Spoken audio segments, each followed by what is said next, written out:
The Watchtower, January 1st, 2012. The purpose of this magazine, The Watchtower, is to honor Jehovah God, the supreme ruler of the universe. Just as watchtowers in ancient times enabled a person to observe developments from afar, so this magazine shows us the significance of world events in the light of Bible prophecies. It comforts people with the good news that God's kingdom, which is a real government in heaven, will soon bring an end to all wickedness and transform the earth into a paradise. It promotes faith in Jesus Christ, who died so that we might gain everlasting life and who is now ruling as King of God's kingdom. This magazine has been published by Jehovah's Witnesses continuously since 1879 and is non-political. It adheres to the Bible as its authority. This issue of The Watchtower opens with the cover series entitled, What Can We Learn from Abraham? You'll hear 5 articles entitled, Who was Abraham? Abraham, a man of faith. Abraham, a man of courage. Abraham, a man of humility. And Abraham, a man of love. Our program continues with Where Frontiers Mean Nothing, followed by Learn from God's Word. Does the Bible foretell the future? And Draw Close to God. I, Jehovah your God, am grasping your right hand. Next come The Bible Changes Lives and Did You Know? Followed by Our readers ask, why did God ask Abraham to sacrifice his son? After that, you'll hear Imitate Their Faith. She acted wisely, bravely, and selflessly. And finally, for young people, guard against wicked spirits. We begin now with our cover series, What Can We Learn from Abraham? And the first article, Who was Abraham? Few men have had greater impact on the world's religions. Revered by Jews, Muslims, and Christians alike, Abraham has been described as a giant in Scripture and as a towering example of faith. The Bible calls him the father of all those having faith. Romans 4:11. The footnote reads, Originally, Abraham was known as Abram, and his wife was known as Sarai. Later, God changed Abram's name to Abraham, meaning father of a multitude, and he changed Sarai's name to Sarah, meaning princess. Genesis 17:5 and 15. For simplicity, in this series of articles, we will refer to them as Abraham and Sarah. End of footnote. Why is Abraham so highly regarded? For one thing, Abraham has the distinction of being the only person whom the Bible directly refers to as God's friend, and 3 times at that. In other ways, however, Abraham was an ordinary person like us. He faced many of the same struggles that we do, and he met them successfully. Would you like to know how he did so? Consider what the Bible reveals about this remarkable man. His background. Born in the year 2018 BCE, Abraham grew up in Ur. Ur was a large and prosperous city. It was also steeped in idol worship. Abraham's father, Terah, may have been among those who worshiped various idols. Yet Abraham chose to direct his worship solely to Jehovah rather than to the lifeless idols of other gods. What moved Abraham to make that decision?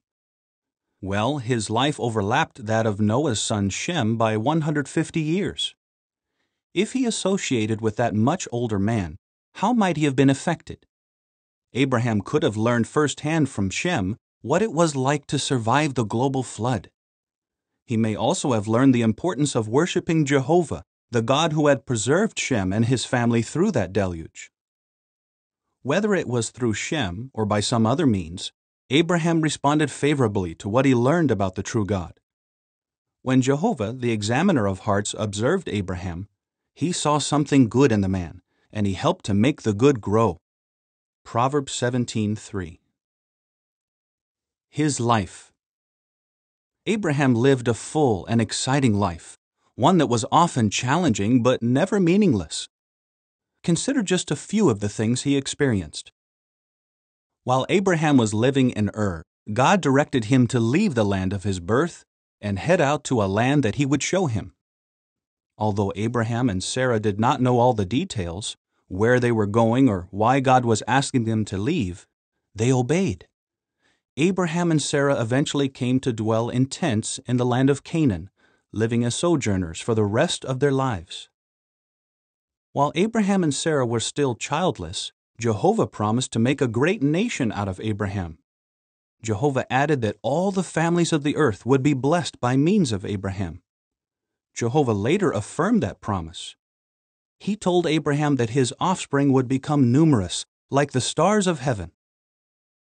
When Abraham was 99 years old and Sarah was nearing 90, Jehovah promised that they would have a son. That seemed impossible from a human standpoint, but Abraham and Sarah soon learned that nothing is too extraordinary for Jehovah. Genesis 18:14.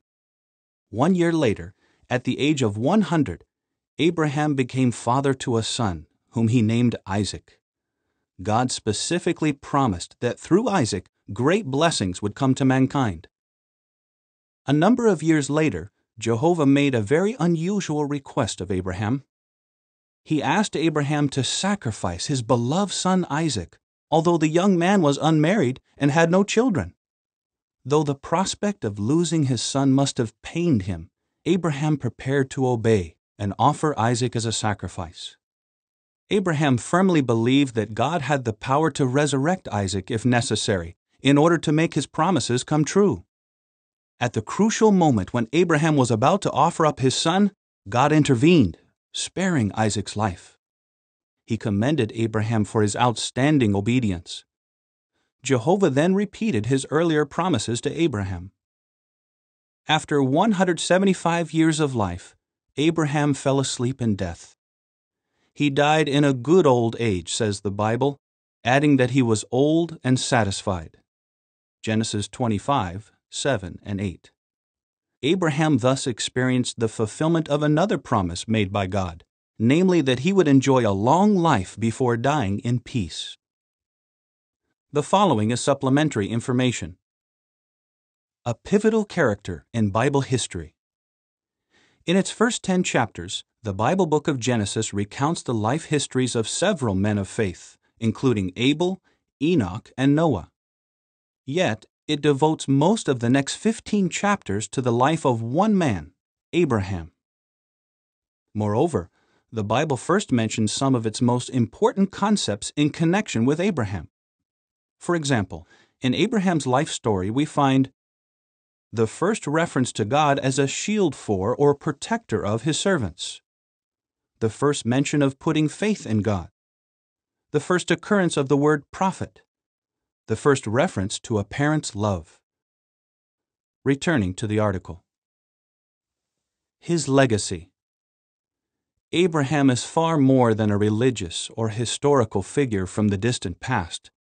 To this day, his story lives, providing a rich example for all of us to imitate. Let us consider 4 of the good qualities that Abraham displayed. We will begin with what is perhaps his best-known quality, faith. End of article.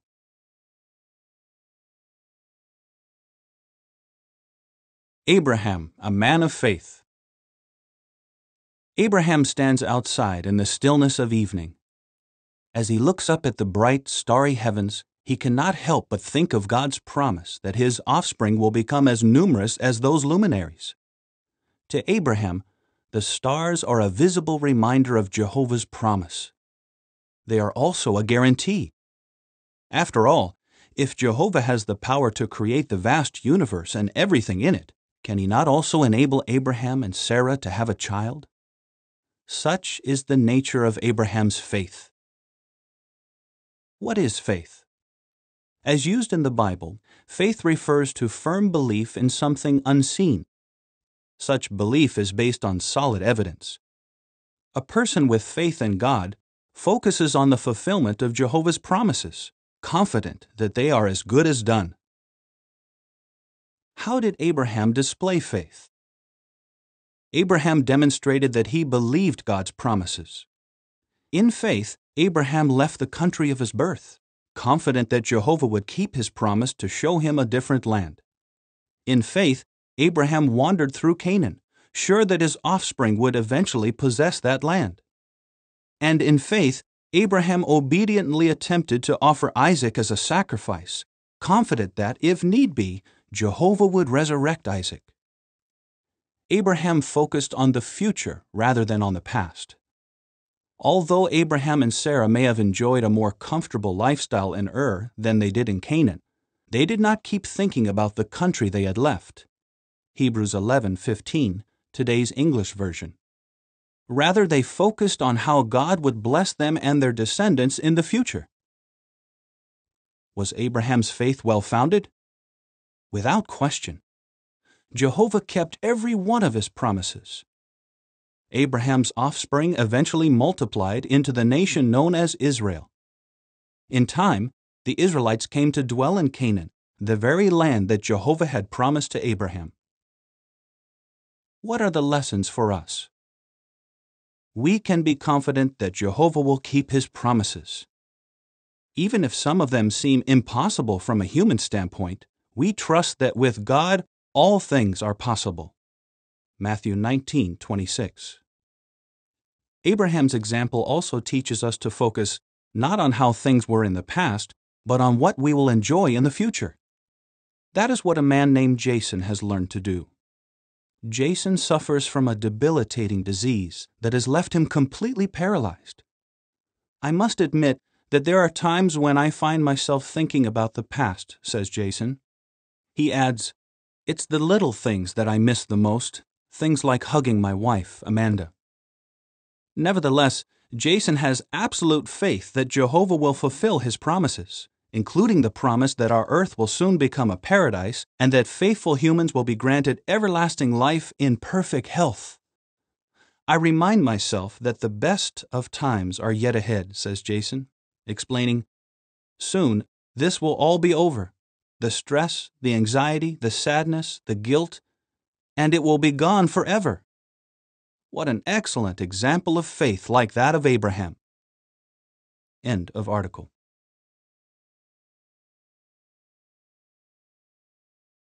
Abraham, a man of courage.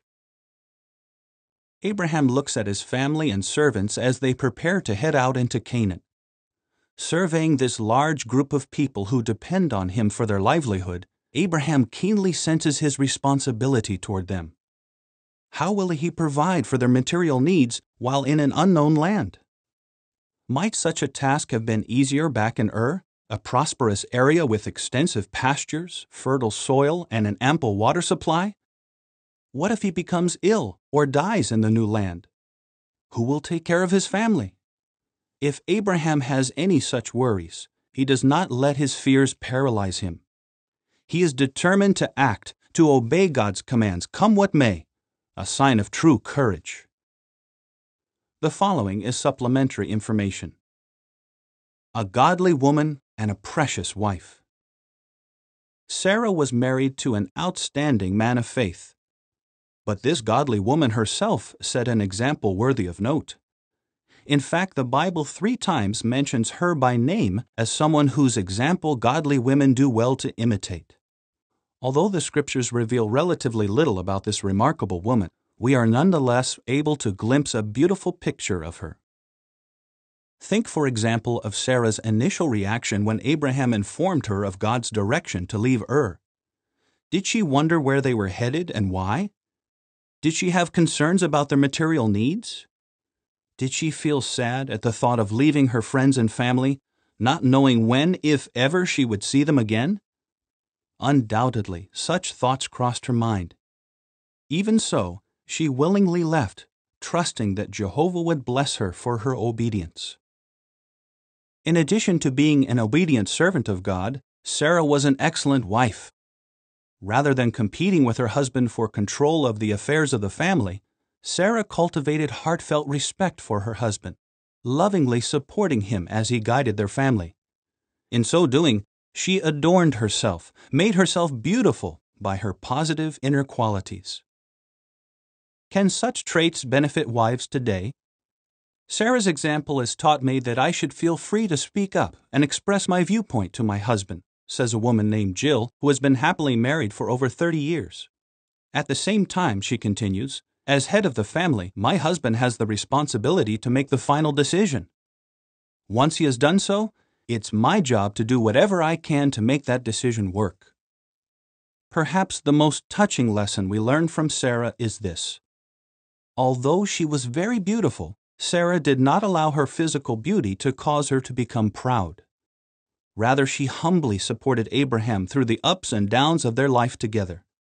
Without a doubt, Abraham and Sarah were a faithful, humble, and loving couple, a couple who truly brought blessings to each other. Returning to the article. What is courage? It is the quality of being strong, bold, and valiant, the opposite of timidity or cowardice. Being courageous does not necessarily mean that we are never afraid. Rather, a person with God-given courage takes action in spite of his fears. How did Abraham display courage?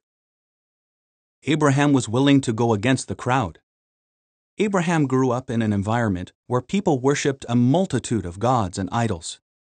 Yet he did not let fear of what others would think hold him back from doing what he knew was right.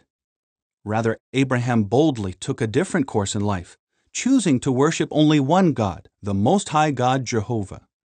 Genesis 14:21 and 22. Abraham put his worship of the true God ahead of material interests. He was willing to give up his comfortable life in Ur and head out into the wilderness, fully trusting that Jehovah would care for his material needs. Of course, as the years went on, Abraham may have thought about some of the comforts he had enjoyed in Ur.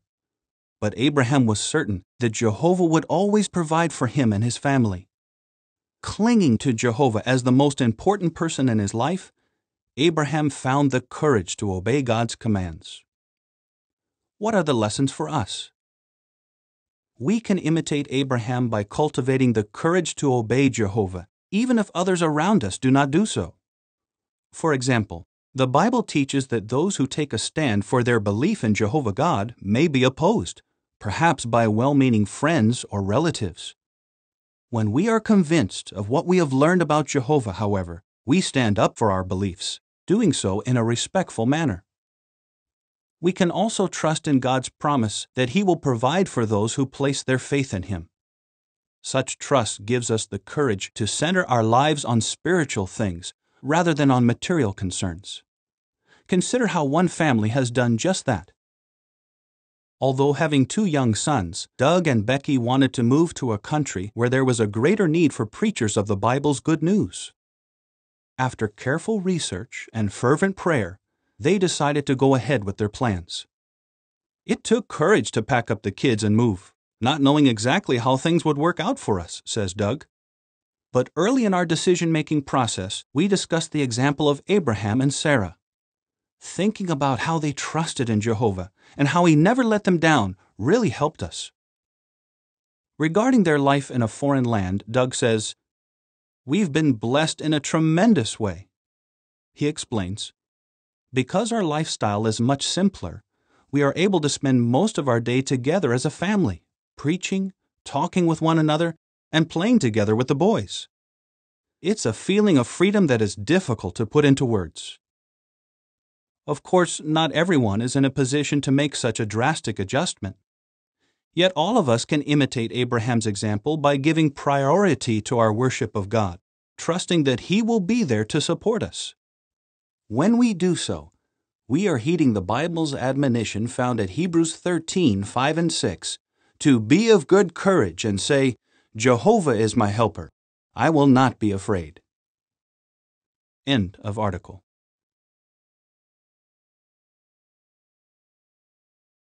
Abraham, a man of humility. Abraham sits in his tent, enjoying the shade it provides during the sweltering heat of the day. As he gazes toward the horizon, Abraham catches sight of 3 men who are visiting the area. The footnote reads, "Although Abraham may not have initially realized it, these visitors were angelic messengers of God." End of footnote. Without hesitation, he runs to meet the visitors, urging them to rest for a bit and enjoy his hospitality. He offers to give them a piece of bread, but then proceeds to arrange an elaborate meal consisting of freshly baked bread, butter, milk, and choice, tender meat. In serving this meal to his visitors, Abraham displays not only outstanding hospitality, but also, as we will see, genuine humility. Genesis 18, 1-8. What is humility? Humility is freedom from pride or arrogance. A humble person appreciates that everyone excels him in one way or another. He listens to the suggestions of others, and he is willing to perform lowly tasks in their behalf.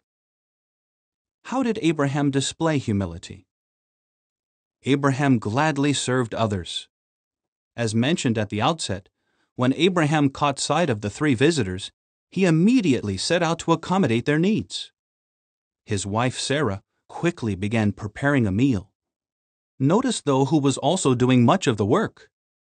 Abraham ran to meet the visitors. He offered to give them something to eat. He ran to the herd and selected an animal to slaughter, and he set all the provisions before the visitors. Rather than delegating everything to his servants, this humble man threw himself into that lowly work. He did not view it as beneath his dignity to serve others. Abraham listened to the suggestions of those under his authority. The Bible records only a handful of conversations between Abraham and Sarah. Yet twice we read that Abraham listened to Sarah's ideas and acted on them. On one of those occasions, her suggestion was initially very displeasing to Abraham. But when Jehovah spoke to Abraham, evaluating her idea as a good one, Abraham humbly yielded and implemented the suggestion. What are the lessons for us? If we are truly humble, we will be happy to serve others. We will find joy in doing whatever we can to make their life more comfortable. We may also show humility by the way we respond to other people's suggestions. Instead of rejecting an idea simply because we did not think of it ourselves, we may wisely welcome comments from others. Such an open-minded attitude especially benefits those with a measure of authority. I've found that a good overseer creates an environment where people feel free to express themselves, says an experienced supervisor named John. He adds, "It takes humility to recognize that someone under your oversight may have a better way of doing things than you do. But then again, no one, not even an overseer, has a monopoly on good ideas." When we imitate Abraham by listening to the suggestions of others and by performing lowly services in their behalf, we gain Jehovah's favor. After all, as recorded at 1 Peter 5:5, God opposes the haughty ones, but he gives undeserved kindness to the humble ones. End of article. Abraham, a man of love. Abraham can hardly bear his sorrow. His beloved wife, Sarah, has died. A myriad of fond memories filled the aged man's head while he says his final goodbyes. As the grief rises in his heart, the tears fall. Far from being a cause for shame or embarrassment, those tears give evidence of one of Abraham's finest qualities, his love. What is love? Love is a feeling of warm, personal attachment or deep affection. A loving person demonstrates by his actions how he feels about those whom he loves, even if doing so calls for personal sacrifice. How did Abraham display love? Abraham showed that he loved his family. Undoubtedly, Abraham was a busy man, yet he never neglected his family's emotional or spiritual needs. In fact, Jehovah himself noticed that Abraham took the lead in worship as a family head. What is more, Jehovah expressly mentioned Abraham's love. Speaking to Abraham, he referred to Isaac as the son whom you so love. Genesis 22:2. We can further sense Abraham's love in the way he reacted to the death of his dear wife Sarah. Abraham wailed over her. Though strong and manly, he was not afraid to show his grief. Abraham exhibited a beautiful blend of strength and gentleness. The following is supplementary information. Is it unmanly to cry? Many would answer yes. Perhaps they would be surprised to learn that Abraham was just one of several vigorous, faithful men whom the Bible describes as giving way to tears in times of distress. Others include Joseph, David, the Apostle Peter, the elders of the congregation in Ephesus, and even Jesus. Clearly, the Bible does not teach that it is unmanly to cry. Returning to the article. Abraham showed that he loved his God. His entire life course expressed such love. How so? We might be reminded of what the Bible says at 1 John 5:3. This is what the love of God means, that we observe His commandments. By that definition, Abraham was a stellar example of love for God. Time and again, when Jehovah gave Abraham a command, Abraham obeyed immediately. It did not matter whether the command was easy or hard to obey. Nor did it matter much whether Abraham knew why Jehovah had asked him to comply with it. To Abraham, such factors were insignificant. If his God wanted him to do something, he was willing to do it. Abraham viewed each command as an opportunity to demonstrate his love for Jehovah. What are the lessons for us? We can imitate Abraham by showing warm affection for others, especially for members of our family. We would never want to allow the pressures of life to crowd out time for those who mean the most to us. We also do well to cultivate heartfelt love for Jehovah. Such love can be a powerful force in our lives. For example, it can motivate us to make changes in our attitudes, speech, and conduct in order to please God. Granted, obeying Jehovah's commands is not always easy, but we can be sure that the one who helped Abraham, the one who called him my friend, will be there to support us too. His word, the Bible promises, He will make you firm. He will make you strong. 1 Peter 5:10. What a heartwarming promise from that trusted friend of Abraham. End of article. Where frontiers mean nothing. Jehovah's Witnesses strive to overcome barriers between peoples. They take to heart the principle underlying Jesus' words to his disciples, "All you are brothers." Matthew 23:8. This is well illustrated in two of the Witnesses' places of worship, one in Portugal and one in Spain. The walled city of Valença do Minho in northern Portugal was built in dangerous times. Its battlements overlook the Minho River, the frontier between Spain and Portugal. Across the river lies the Spanish city of Tui, with a cathedral that looks suspiciously like a fortress. The main fortifications of Tui and Valença date to the 17th century, when Spain and Portugal were at war. In 1995, border posts and customs controls between these two countries of the European Union became things of the past. But uniting peoples means more than dismantling border controls. It also involves minds and hearts. In Valença stands a small, attractive building that shows how barriers between peoples can be bridged. It is a place of worship, a kingdom hall of Jehovah's Witnesses, shared by Spanish and Portuguese congregations of witnesses. This story began in 2001, when the witnesses in Tui found themselves in need of a new kingdom hall.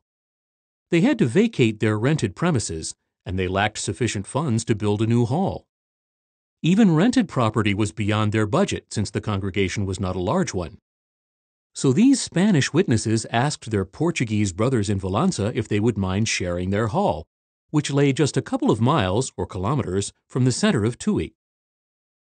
We discussed the decision at a meeting in December 2001, recalls Eduardo Villa, a member of the Tui congregation in Spain.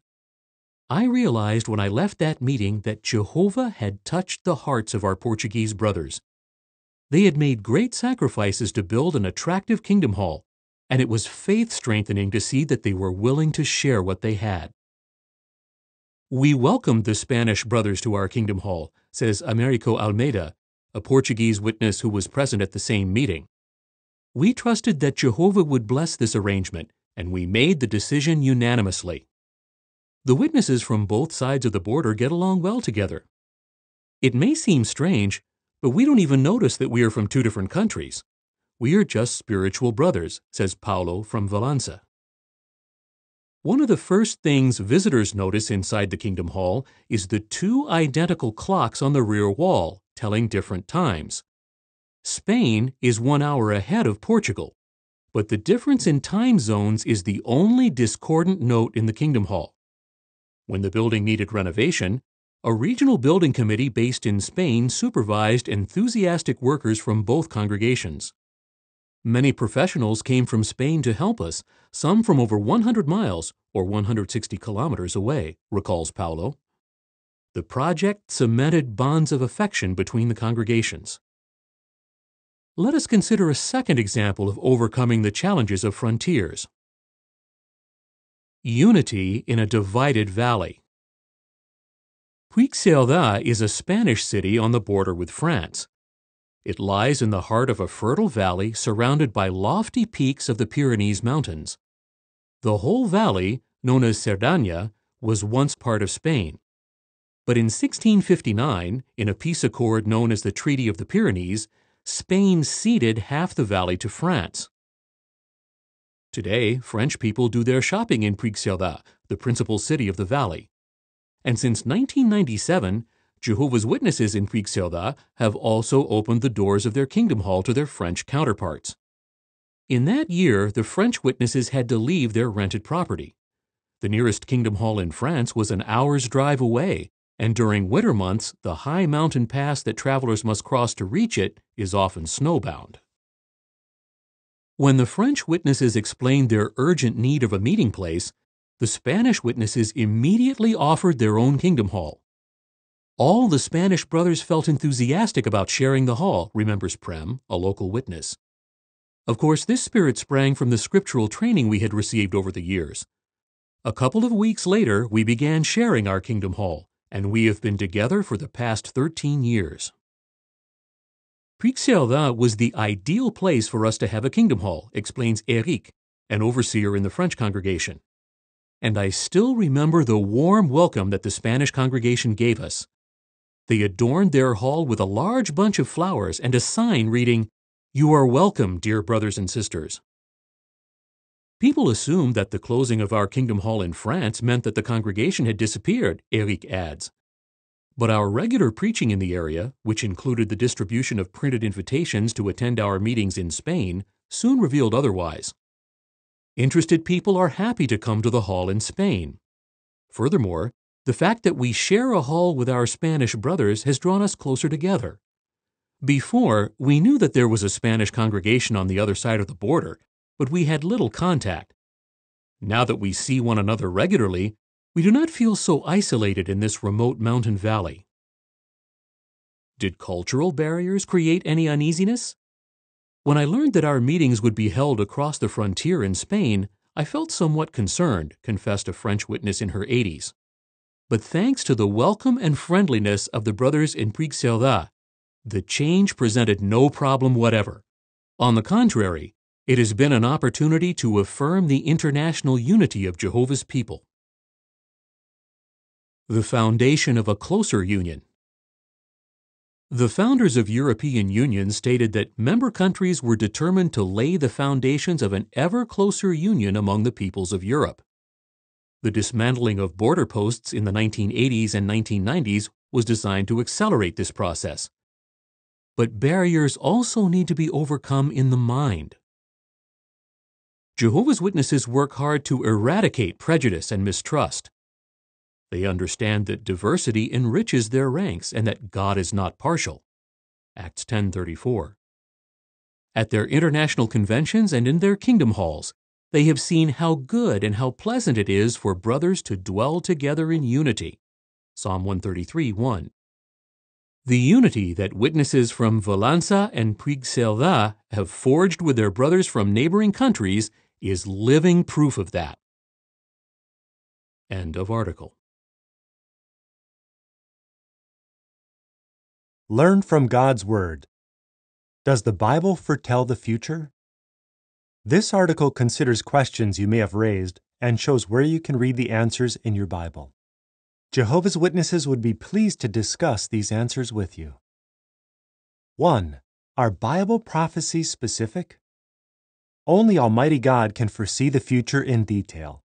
For example, since early times, He foretold the arrival of someone called the Messiah, or Christ. The Messiah would be a descendant of the faithful man Abraham. He would be a ruler who would make it possible for obedient humans to regain the blessing of perfect life free of disease. This promised one was to come from Bethlehem. Micah 5:2 reads, "And you, O Bethlehem Ephrathah, the one too little to get to be among the thousands of Judah, from you there will come out to me the one who is to become ruler in Israel, whose origin is from early times, from the days of time indefinite." Jesus proved to be the Messiah. Over 7 centuries in advance, the Bible foretold that the Messiah would be born of a virgin and would be despised. He would give his life for the sins of many, and he would be buried with the rich. The Bible also proclaimed over 5 centuries in advance that he would enter Jerusalem on a donkey and that he would be betrayed for 30 pieces of silver. Every detail came true. Zechariah 9:9 reads, "Be very joyful, O daughter of Zion. Shout in triumph, O daughter of Jerusalem. Look, your king himself comes to you. He is righteous, yes, saved, humble, and riding upon an ass, even upon a full-grown animal, the son of a she-ass." Zechariah 11:12 reads, "Then I said to them, if it is good in your eyes, give me my wages, but if not, refrain. And they proceeded to pay my wages, 30 pieces of silver." 2. Does God predict dates? Over 5 centuries in advance, the Bible prophesied the exact year of the Messiah's appearance. The time until his arrival was measured in weeks of years, meaning that each week was 7 years long. There would be 7 plus 62 of such weeks, making a total of 69 weeks of years. That equals 483 years. When did that span of years begin? According to the Bible, the period began when God's servant Nehemiah arrived in Jerusalem and began to rebuild the city. Persian history establishes the date as 455 BCE. Jesus was baptized as the Messiah 483 years later, in the year 29 CE, exactly on time. Daniel 9:25 reads, "And you should know and have the insight that from the going forth of the word to restore and to rebuild Jerusalem until Messiah the leader, there will be 7 weeks, also 62 weeks. She will return and be actually rebuilt, with a public square and moat, but in the straits of the times." 3. Are Bible prophecies coming true now? Jesus prophesied momentous events for our time. His prophecy mentions the good news of God's kingdom, which will bring worldwide relief to people who love God.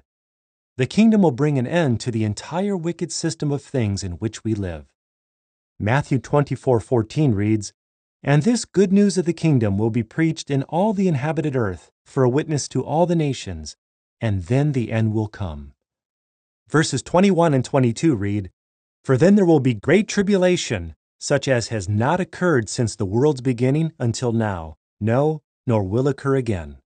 In fact, unless those days were cut short, no flesh would be saved, but on account of the chosen ones, those days will be cut short." Bible prophecies describe in detail the concluding period of the present system of things.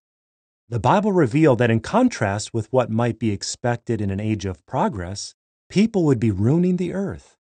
Distress caused by wars, food shortages, earthquakes, and disease epidemics would increase. Moral standards would collapse. In these difficult times, Jesus' followers would preach the good news of God's kingdom in all nations. Matthew 24:3 reads, "While he was sitting upon the Mount of Olives, the disciples approached him privately, saying, 'Tell us, when will these things be, and what will be the sign of your presence and of the conclusion of the system of things?' Verses 7 and 8 read, "For nation will rise against nation, and kingdom against kingdom, and there will be food shortages and earthquakes in one place after another. All these things are a beginning of pangs of distress." 2 Timothy 3:1-5 reads, But know this, that in the last days, critical times, hard to deal with, will be here. For men will be lovers of themselves, lovers of money, self-assuming, haughty, blasphemers, disobedient to parents, unthankful, disloyal, having no natural affection, not open to any agreement, slanderers, without self-control, fierce, without love of goodness, betrayers, headstrong, puffed up with pride, lovers of pleasures rather than lovers of God, having a form of godly devotion, but proving false to its power, and from these turn away. 4. What will be mankind's future? Almighty God has good things in store for faithful mankind. Jesus Christ, the Messiah, along with his chosen ones, will rule over the earth from heaven. They make up the kingdom government, which will rule for 1,000 years. The dead will be raised and will have the opportunity of being judged worthy of everlasting life. Furthermore, the kingdom will cure everyone then living. Sickness and death will be no more. Revelation 5:10 reads, "And you made them to be a kingdom and priests to our God, and they are to rule as kings over the earth." Revelation 26 reads, "Happy and holy is anyone having part in the first resurrection. Over these the second death has no authority, but they will be priests of God and of the Christ, and will rule as kings with him for the 1,000 years." Verse 12 reads, "And I saw the dead, the great and the small, standing before the throne, and scrolls were opened. But another scroll was opened. It is the scroll of life. And the dead were judged out of those things written in the scrolls according to their deeds." Revelation 21:4 and 5 reads, "And he will wipe out every tear from their eyes, and death will be no more. Neither will mourning, nor outcry, nor pain be any more. The former things have passed away." And the one seated on the throne said, "Look, I am making all things new." Also he says, "Write, because these words are faithful and true." End of article.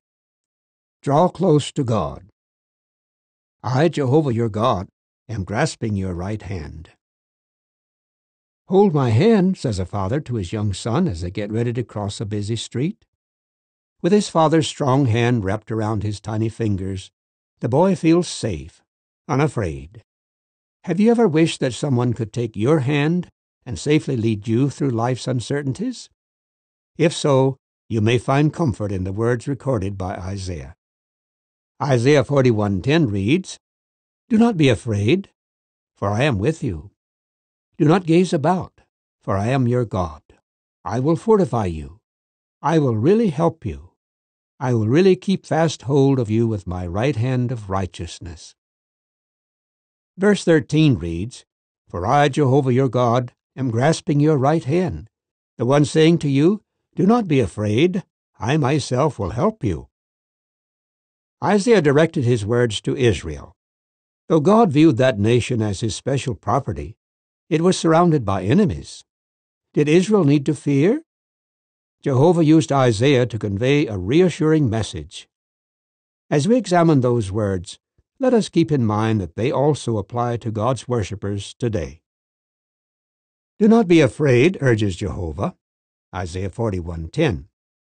These are not empty words.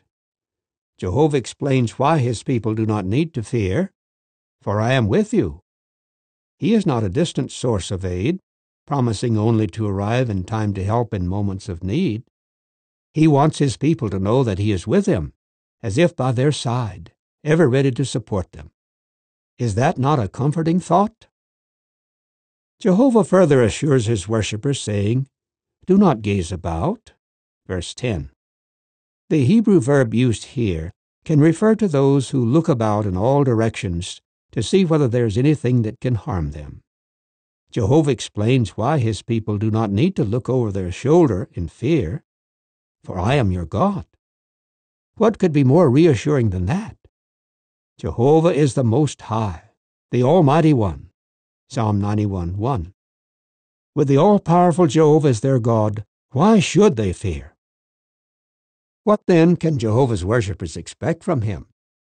He promises, "I will really keep fast hold of you with my right hand of righteousness. Isaiah 41:10. He also says, I, Jehovah your God, am grasping your right hand. Verse 13. What do you think of when you hear those words? Taken together, these two verses present a powerful picture of parent and child, explains one reference work. The father does not merely stand by to defend, but he is also physically with the child. He will not allow the child to be separated from him. Just imagine, Jehovah will not allow his people to be separated from him even during what may seem to be the darkest moments in their life. Jehovah's worshippers today can find much comfort in the words Isaiah recorded. In these critical times hard to deal with, we may at times feel overwhelmed by the pressures of life. 2 Timothy 3:1. But we do not have to face such challenges alone. Jehovah is willing to reach out and grasp our hand. Like trusting children, we can hold on to his mighty hand, confident that he will lead us in the right direction and help us in our time of need. Suggested Bible reading for January: Isaiah chapters 24 through 42. End of article.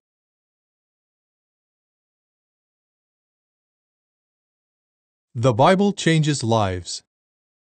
How did a young woman with a tragic childhood find real meaning in life? What moved a violent political rebel to become a peaceable minister of religion? Read these accounts to find the answers. I was desperate to find love and warmth. Inna Lezhnina. Year born, 1981. Country of origin, Russia. History, tragic childhood. My past. I was born deaf to deaf parents. The first 6 years of my life were pleasant. Then my parents divorced.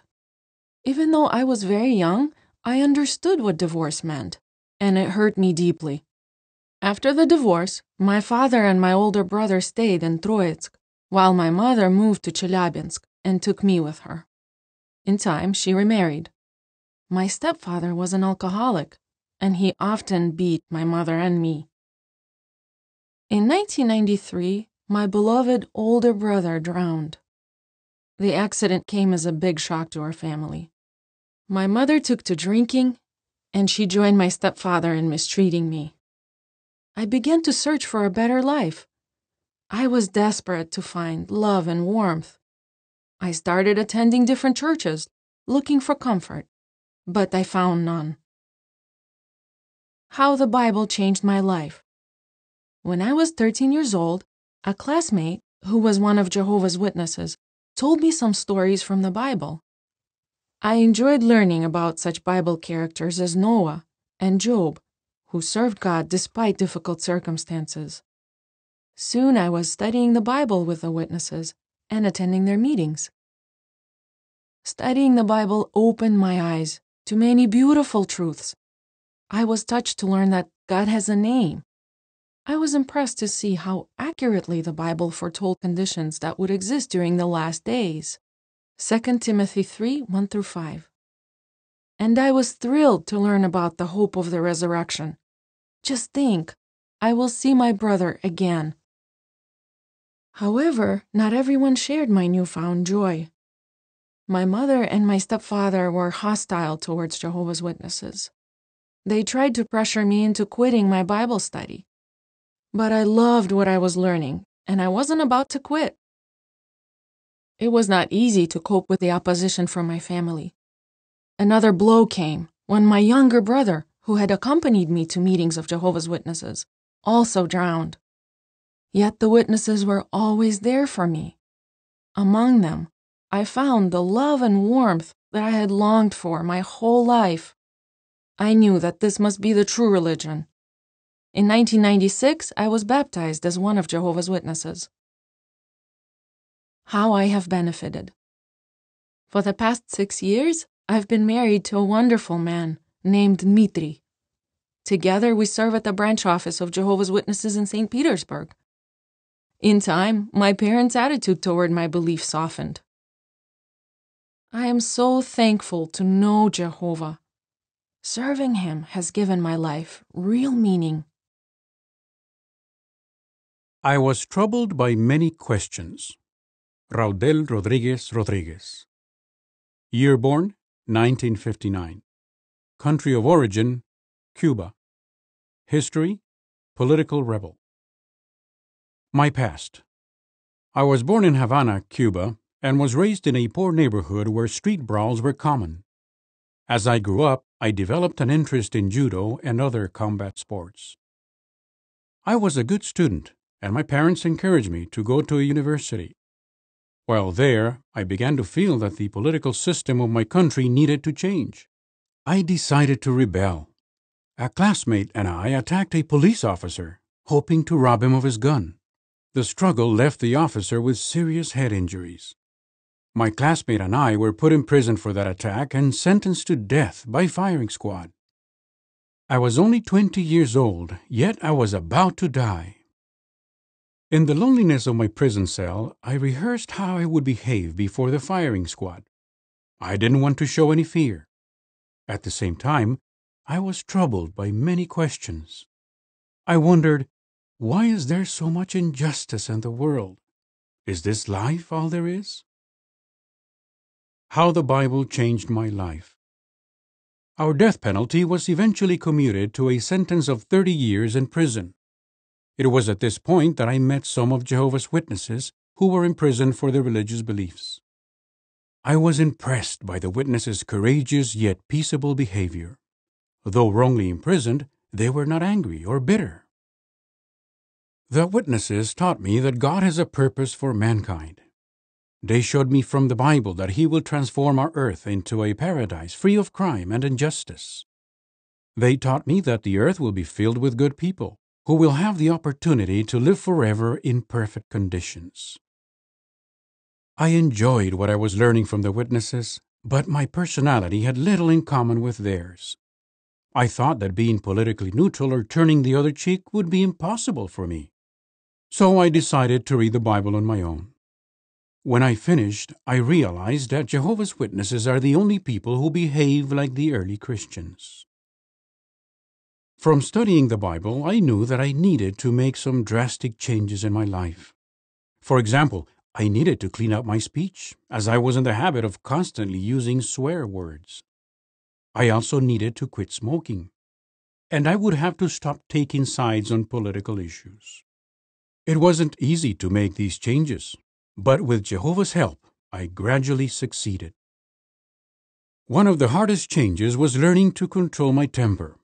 I still pray for self-control in this regard.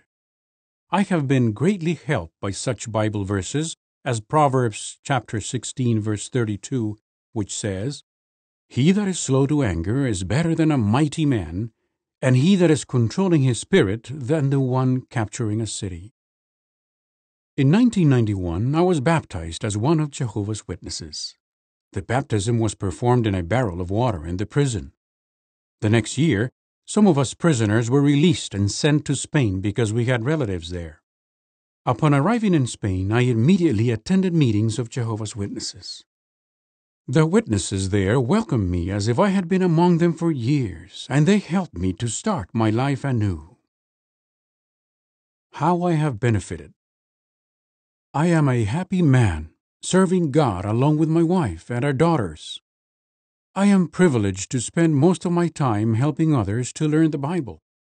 Sometimes I think back to that young man who was about to die, and I appreciate how much I have gained since then. Not only am I alive, but I also have hope. I look forward to the promised paradise, to the time as described at Revelation 21, 3 and 4, when justice will prevail and death will be no more. End of article. Did you know? Who is the Persian king Ahasuerus mentioned in the Bible book of Esther? According to the book of Esther, Ahasuerus chooses the Jewish maiden Esther to be his queen, and she proceeds to save her people from an attempted genocide. For a long time, opinions differed widely as to which Persian king Ahasuerus might have been. However, the problem appears to have been settled by the deciphering of trilingual inscriptions on Persian monuments. These leave little doubt that Ahasuerus was Xerxes I, the son of Darius the Great, Hystaspes. The way the name Xerxes appears in the Persian inscription, when transliterated into Hebrew, is almost identical to the way it appears in the Hebrew text of the Book of Esther. Everything said in the Book of Esther regarding Ahasuerus agrees with this identification. From his capital at Susa, or Shushan, in Elam, the Persian monarch also ruled over Media, and his domain extended from India to the islands of the Mediterranean. This is all true of Xerxes, but of no other Persian monarch, says scholar Louis Bales Patton. The character of Ahasuerus, as portrayed in the Book of Esther, also agrees well with the account of Xerxes given by Herodotus and other Greek historians. What evidence is there that bricks were made in ancient Egypt? The Bible book of Exodus states that the Egyptians put their Hebrew slaves to work making bricks. The slaves had to make a prescribed number each day, using clay mortar and straw. The making of sun-dried bricks was an important occupation in the Nile Valley in Bible times. Ancient monuments built from this material still stand in Egypt. A wall painting in the 15th century BCE tomb of Rekhmire in Thebes, almost contemporary with the events recounted in the book of Exodus, illustrates the process. The International Standard Bible Encyclopedia describes the scene in this painting as follows. Water is brought from a pool, mud is mixed with a hoe and then carried to a spot convenient for the brickmaker. This mud is pressed into a wooden mold which the brickmaker holds to the ground. The mold is then lifted off, leaving a newly shaped brick to dry in the sun. Rows and rows of bricks are molded and, when dry, stacked preparatory to use. This procedure is still followed in the Near East. Different papyrus documents from the 2nd millennium BCE also refer to the making of bricks by serfs, to the use of straw and brick clay, and to the daily production quota of bricks that workers had to meet. End of article. Our readers ask, why did God ask Abraham to sacrifice his son? As recorded in the Bible book of Genesis, Jehovah God asked Abraham to offer his son Isaac as a sacrifice. Some Bible readers struggle to understand that account. When I first heard this story as a child, I was outraged, says a professor named Carol. What kind of God would ask such a thing? While such feelings are understandable, we do well to keep a couple of points in mind. First, consider what Jehovah did not do. He did not allow Abraham to go through with the sacrifice, even though Abraham was prepared to do so, nor has God ever again made such a request of anyone. Jehovah wants all of his worshipers, including children, to continue living, to enjoy a long and satisfying life. Second, the Bible suggests that Jehovah had a special reason for asking Abraham to sacrifice Isaac. God knew that many centuries later, he would allow his own son, Jesus, to die in our behalf. The footnote reads, "The Bible does not teach that God literally fathered Jesus by means of a woman. Rather, Jehovah created the spirit creature who was later sent to the earth to be born to the Virgin Mary. As the creator of Jesus, then, God may rightly be called his father." End of footnote. Jehovah wanted to convey to us just how much this sacrifice would cost him. He provided a powerful demonstration of that future sacrifice by what he asked of Abraham. How so? Consider Jehovah's words to Abraham. "Take, please, your son, your only son, whom you so love, Isaac, and offer him up as a burnt offering." Genesis 22:2. Notice that Jehovah referred to Isaac as the son whom you so love. Jehovah knew how precious Isaac was to Abraham. God also knew how he felt about his son Jesus. Jehovah loved Jesus so dearly that he twice spoke from heaven, directly referring to Jesus as my son, the beloved. Mark 1:11 and 9:7. Note, too, that Jehovah's request to Abraham included the word please. One Bible scholar suggests that God's use of this word indicates that the Lord appreciates the costliness of what he is asking. As we can imagine, that request would have grieved Abraham deeply. In a similar way, we can barely imagine the intense pain that Jehovah must have felt as he watched his beloved son suffer and die. It was undoubtedly the greatest pain Jehovah had ever experienced or ever will experience. Really then, although we may recoil at the thought of what Jehovah asked Abraham to do, we are wise to remember that Jehovah did not allow that faithful patriarch to go through with the sacrifice. He spared Abraham the worst loss a parent can suffer. He protected Isaac from death. Yet Jehovah did not shield his own son, but delivered him up for us all. Romans 8:32. Why did Jehovah submit himself to such a terrible ordeal? He did so in order that we might gain life. 1 John 4:9. What a powerful reminder of God's love for us. Are we not moved to show our love for him in return? End of article. Imitate their faith. She acted wisely, bravely, and selflessly. Esther slowly approached the throne, her heart racing. Imagine a hush falling over the great royal chamber in the Persian palace of Shushan, a silence so profound that Esther could hear her own soft footsteps and the rustling of her royal garments. She could not let her attention wander to the grandeur of the royal court, the graceful columns, the richly carved ceiling of cedars imported from distant Lebanon. She trained all her attention on the man seated upon the throne, the man who held her life in his hands. The king watched her intently as she approached, extending his golden scepter toward her. It was a simple gesture, but it meant Esther's life, for by it the king excused her from the offense she had just committed, that of appearing before him without a royal invitation. As she came to the throne, Esther reached out and gratefully touched the top of the scepter. The footnote reads, in the previous article in this series, we saw how the orphan Esther was adopted by her much older cousin Mordecai, and was later chosen to be the wife of Ahasuerus, the king of Persia. The king's advisor Haman hatched a wicked plot to exterminate Mordecai's people, the Jews. Mordecai convinced Esther to approach the king to plead in behalf of her people. End of footnote. Everything about King Ahasuerus bespoke his immense wealth and power. The royal garb of the Persian monarchs of those times reputedly cost the equivalent of hundreds of millions of dollars. Yet Esther could see some warmth in her husband's eyes. In his own way, he did love her. He said, "What do you have, O Esther the queen, and what is your request? To the half of the kingship let it even be given to you." Esther 5:3. Esther had already shown remarkable faith and courage.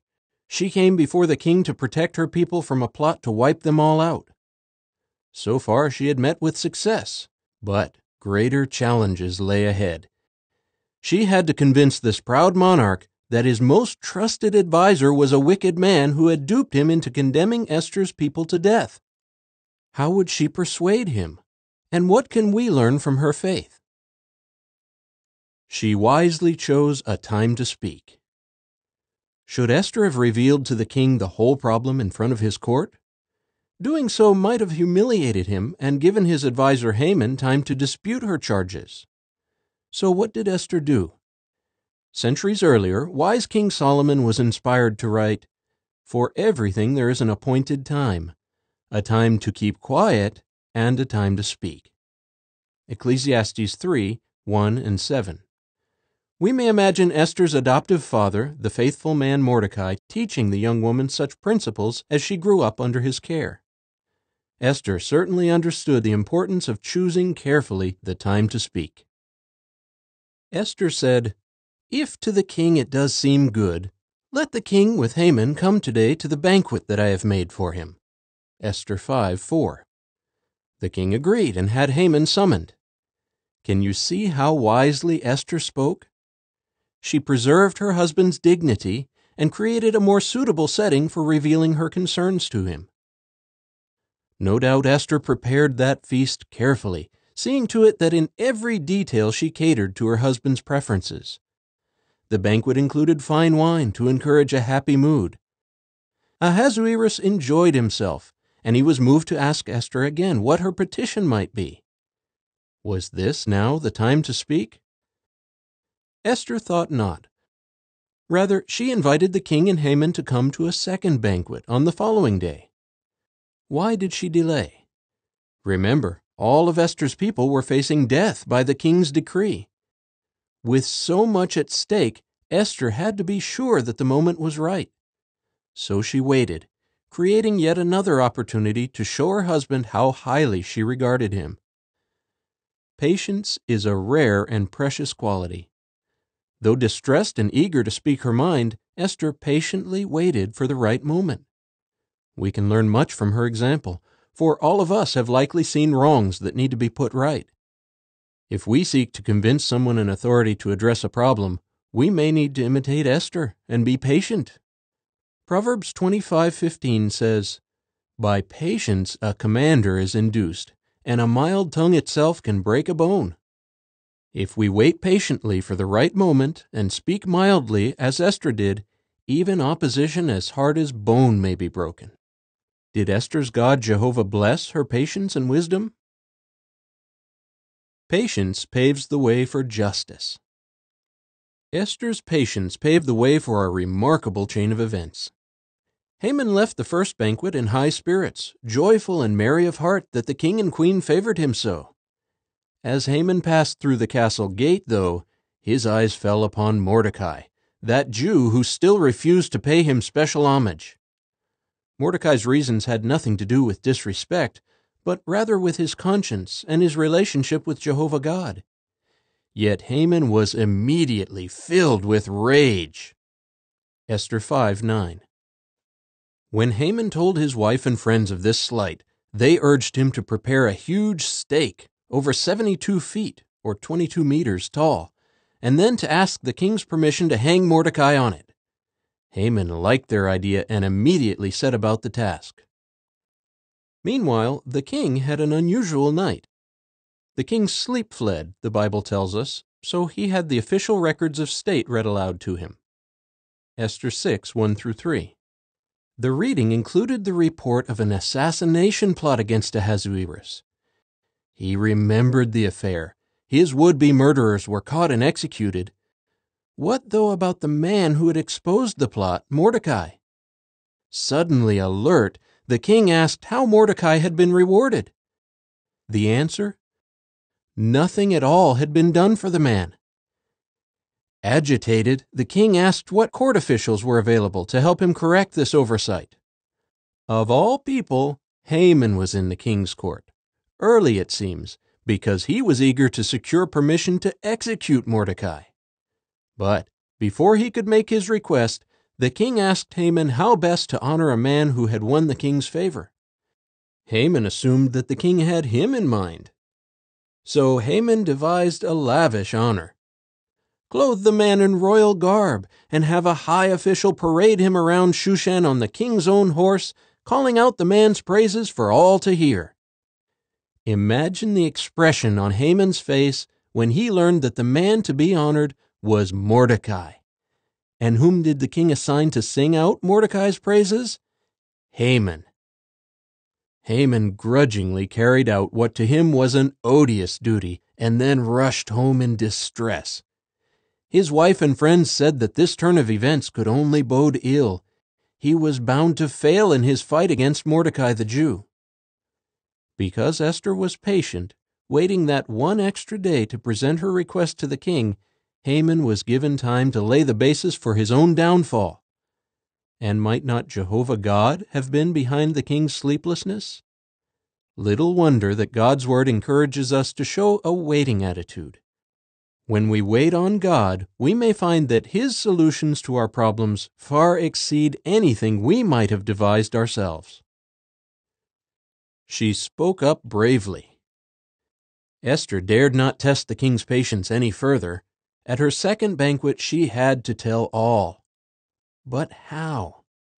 As it turned out, the king gave her the opportunity, asking again what her petition might be. Esther's time to speak had come. We may imagine Esther saying a silent prayer to her God before uttering these words: "If I have found favor in your eyes, O king, and if to the king it does seem good, let there be given me my own soul at my petition, and my people at my request." Esther 7:3.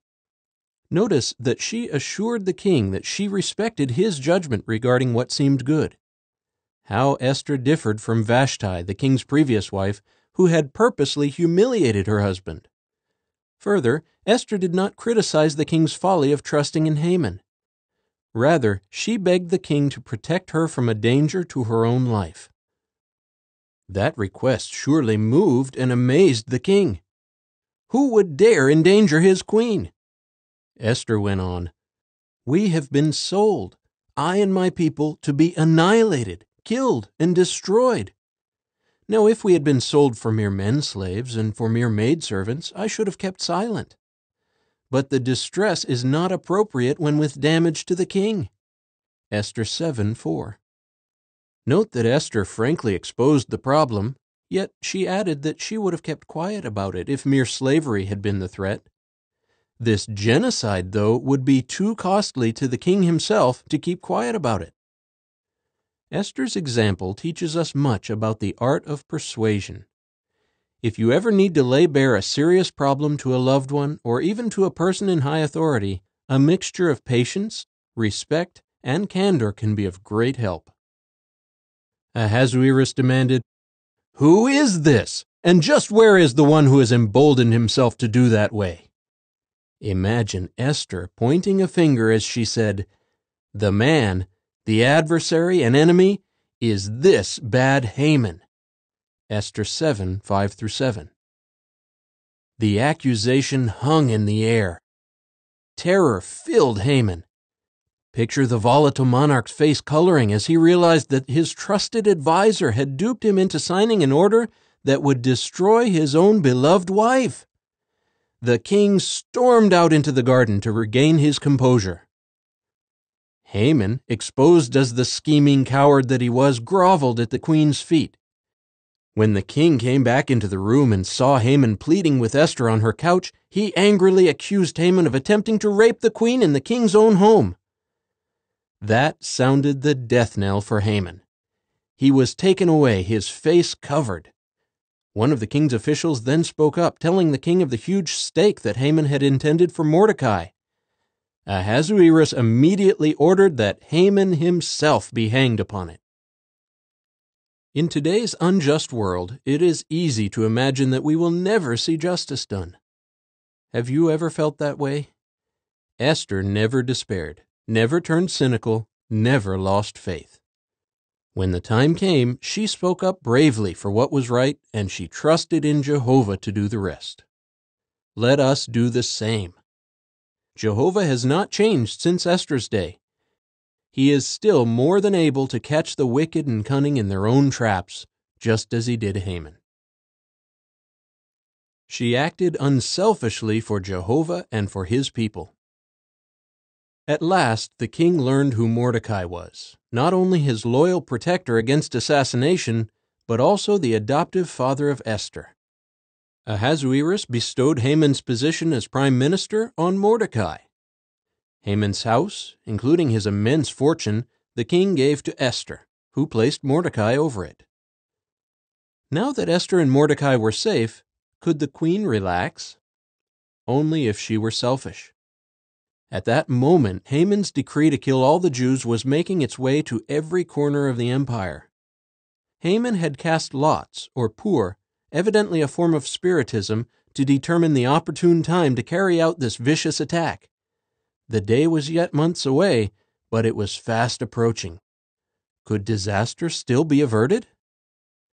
Esther unselfishly risked her life again, appearing before the king once more without an official invitation.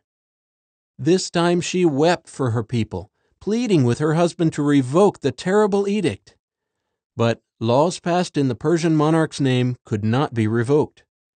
So the king empowered Esther and Mordecai to enact new laws.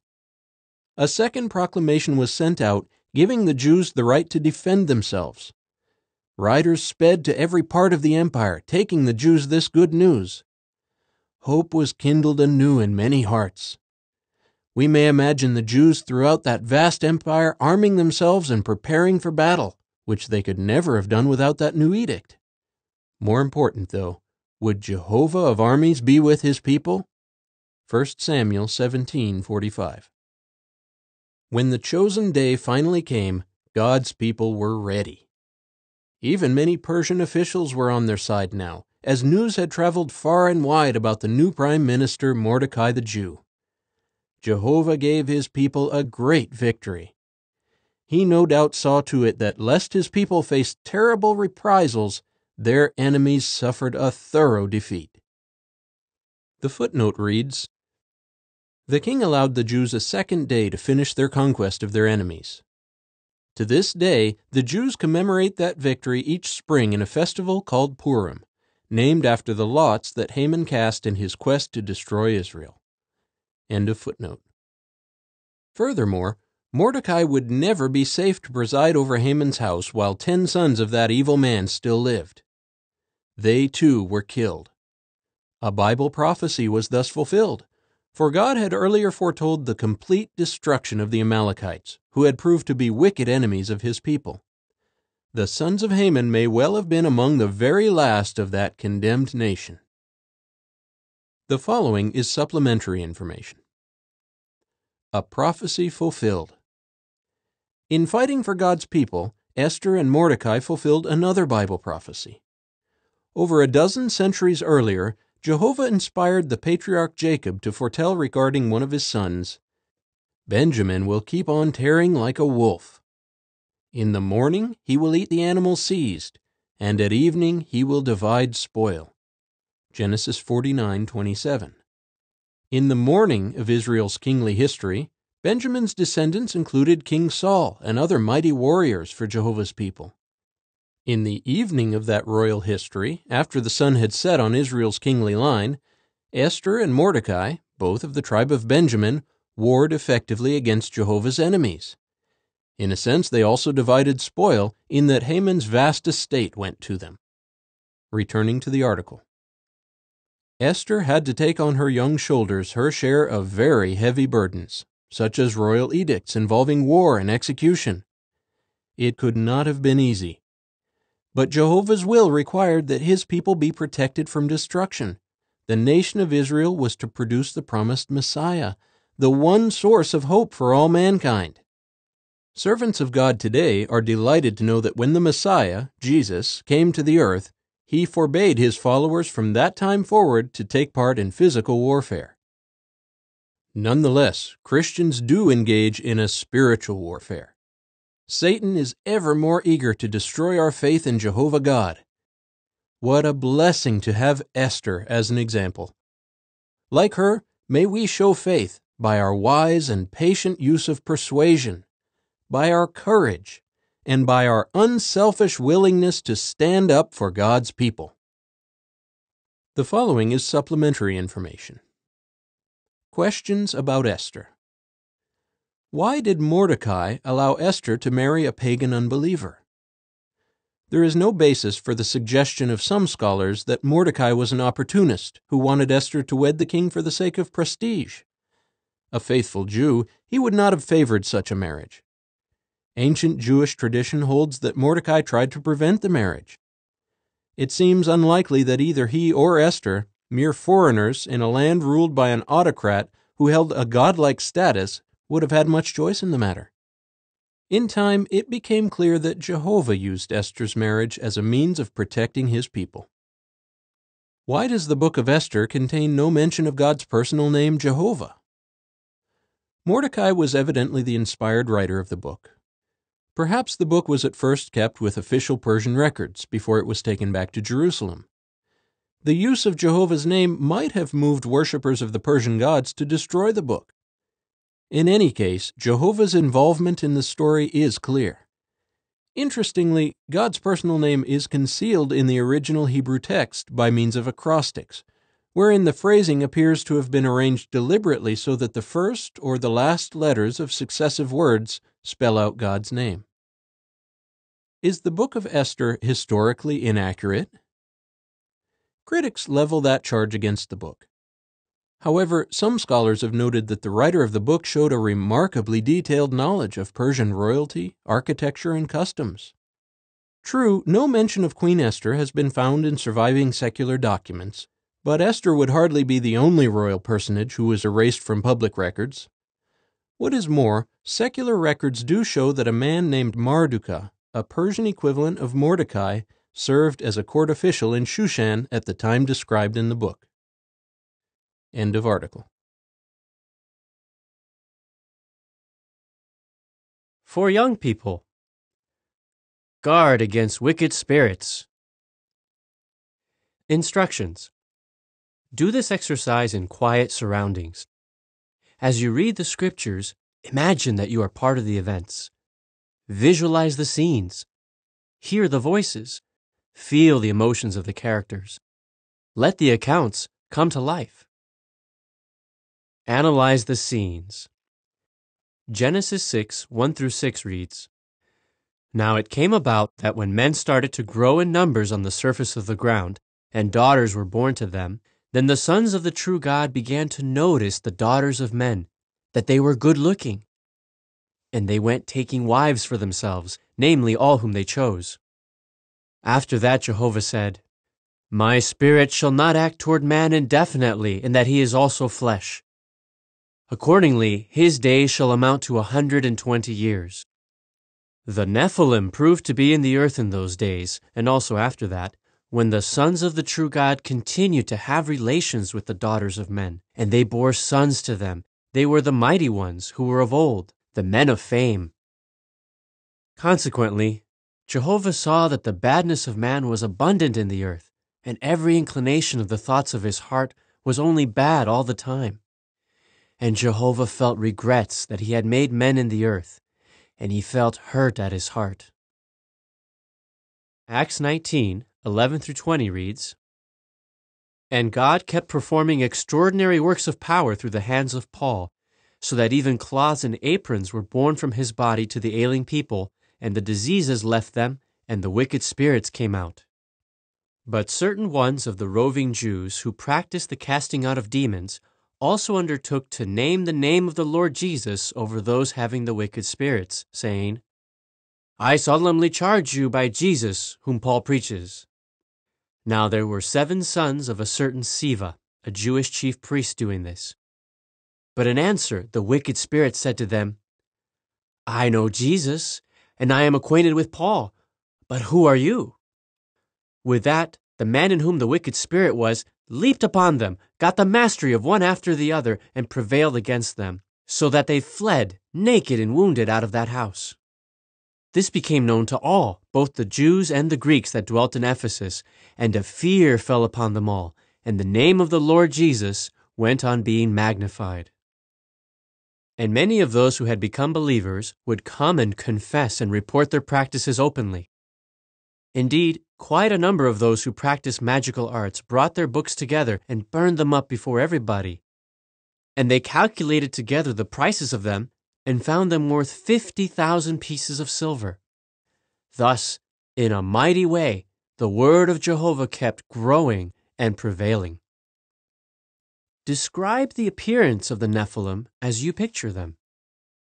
How do you imagine the men felt after encountering a wicked spirit, as described at Acts 19, 13-16? Dig deeper. Using research materials at your disposal, find out more about the Nephilim. Why, do you think, did they have such a violent disposition? Jude 6 reads, And the angels that did not keep their original position, but forsook their own proper dwelling place, he has reserved with eternal bonds under dense darkness for the judgment of the great day. In what way can it be said that wicked spirits forsook their own proper dwelling place? Why, do you think, was it unnatural, even perverted, for them to seek out human wives. What do the two accounts that you read tell you about the obsession wicked spirits have with sex and violence? Apply what you learned.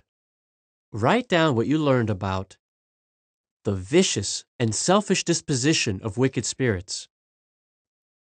For further application, since wicked spirits can no longer materialize, in what indirect ways might they try to influence you? What forms of entertainment today reflect the attitude and interests of wicked spirits? How can you show that you are determined to resist the influence of wicked spirits? Reread Acts 19, 18 and 19. What aspects of these accounts capture your interest most, and why? If you don't have a Bible, ask Jehovah's Witnesses for one, or read it online at www.watchtower.org. End of article. After listening to this program, can you recall, does the Bible really foretell the future? How did a young woman with a tragic childhood find real meaning in life? Why did the faithful man Abraham attempt to offer up his son? What can the example of Queen Esther of Bible times teach us about courage, patience, and persuasiveness? Would you welcome a visit? Even in this troubled world, you can gain happiness from accurate Bible knowledge of God, His kingdom, and His wonderful purpose for mankind. If you would welcome further information or would like to have someone visit you to conduct a free Bible study, please write to Jehovah's Witnesses, 25 Columbia Heights, Brooklyn, New York, 11201-2483, or visit our website at www.watchtower.org. End of magazine.